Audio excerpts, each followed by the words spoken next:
First slide, introduction of interviewing food.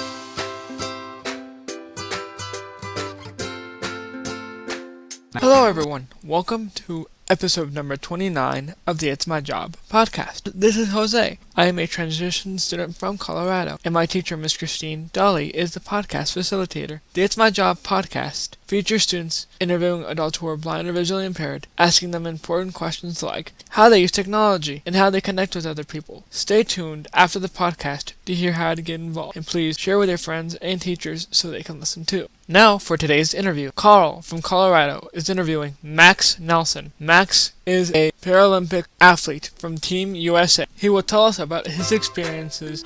Next slide, picture of interviewing. Tell us about yourself. So I guess I'll start with my eye disease. I was born with an eye disease, and I always tell the interviewers I don't even know how to pronounce it because it's too long of a word for me. But at one point I actually lost all my eyesight, but I think my first or second surgery, I actually got my right eyesight back. They were able to fix it, but they couldn't fix my left eye. But I've actually had 15 eye surgeries, I think, in total, which are quite a bit. That's kind of about my eye disease. At 7 years old, did you imagine competing in the World Cup and other competitions like the Paralympics? And what is the difference between competing when you were younger and now that you got a little older? Yeah, so actually when I was younger, I actually wasn't really good at skiing. I didn't see myself going far with skiing at all. But once I got to like the high school level, I started enjoying it a lot more and started competing a lot more and realized, man, if I keep working hard, I could reach a higher level than this. So that's kind of what I did. How much time do you put into practice, and what kind of activities are in your routine? Yeah, so I usually, at least for the winter training sessions, it's usually in the morning from like 6:30 to 8:30, and then sometimes I double up on training sessions and do 2 a day, 1 in the morning, 1 in the afternoon, and then it's usually six to 7 days. So basically a full week of training. Some days I'll take 1 day off. Depends how hard I train that week, and then I'll lift weights twice a week in the gym. 2 Olympic training centers that I know of, and there's one in Colorado, and then there's one in Lake Placid, New York. And I've actually never been to the one in Colorado, but because I think the Lake Placid one's actually closer to me, and that's usually where my team goes and trains. So sometimes in the summer, we'll take a trip out there and just train out there. But for the most part, I usually train in Minnesota. Sometimes I'll go somewhere and train like Montana, sometimes Colorado, but usually it's Montana. Have you injured yourself? Not in skiing specifically, but I've definitely fractured my collarbone and I broke my ankle as well, but not in skiing before. Is that Nordic ski a sport with a lot of injuries? I would say no. It's definitely harder to injure yourself than, let's say, compare it to running, because running you're pounding on your legs a lot more. Skiing, you're kind of just not really pounding on anything. It's more of just having really good technique and being efficient with it. And I would say it's definitely a harder sport to injure yourself. Okay. Paralympics began in China. Russia started the unnecessary war against Ukraine. How was the environment during the competitions and outside of competitions between athletes of both nations?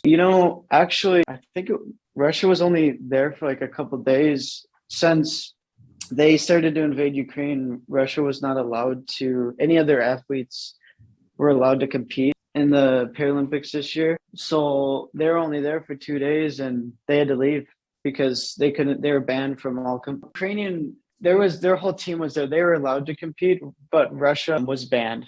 They were banned from all competition, but Ukraine was competing, and they won a lot of gold. So that was kind of cool to watch competitions over there. How was the COVID protocol in Beijing? How often did you test, and what are the village safety procedures? So every morning I always got tested in the morning because I just want to get over with, but we had to get tested once every day, sometimes twice a day. And then we could never leave the village unless it was for ski specifically for training or racing. And then if we ever wanted, like, if we ever left the village, we'd have to scan a credential card.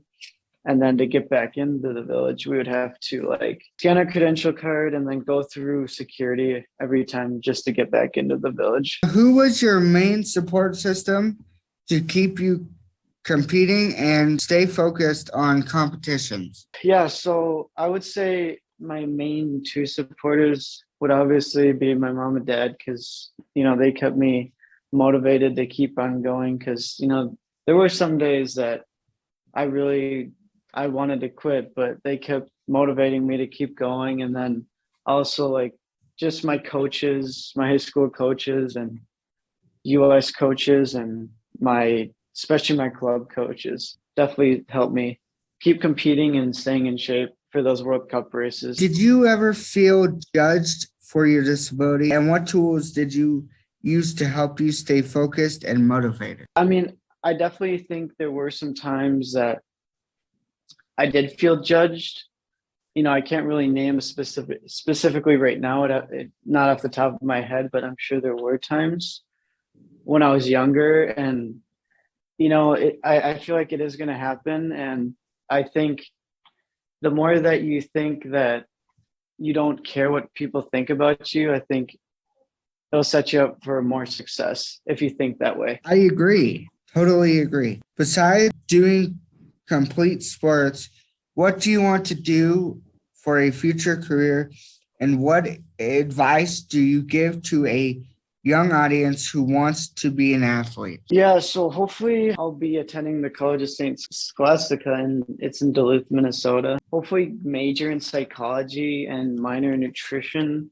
I'm also hoping to become kind of like a counselor of some sort. Maybe I haven't really figured out yet, but kind of the two things that I want to do. And then I guess some advice I would give is never give up. You don't start things and don't finish them. I always say there are three options to life.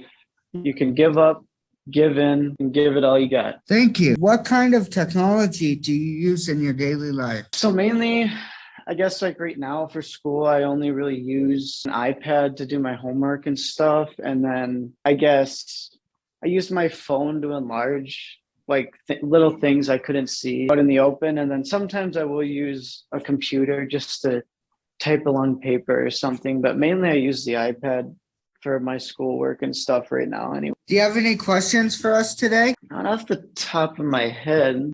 I guess, where are you guys from? We're from Colorado State. We are located in Colorado Springs.